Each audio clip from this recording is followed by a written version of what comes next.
Ellie, sorry. Anong karapatan mong pagharapin kami ng babaeng yon?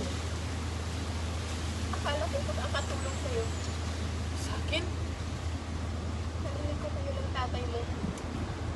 Cargo ko pamilya ko, Mia. Labas ka na dun! Naisip ko it would help you move on Move on from what? from everything that's keeping you from moving on. Bakit? Ano bang alam mo sa mga nararamdaman ko? Alam mo ba yung mga pinagdaanan ko? Hindi. So stop acting like you know my pain. Stop acting like you own it.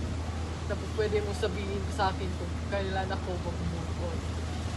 Kahit si Celine, nakasama ko sa lahat, na alam ang lahat, hindi pinapakialaman ang mga desisyon ko. Hindi ako si Celine. So stop comparing me to her. Tama! Hindi ikaw si Celine.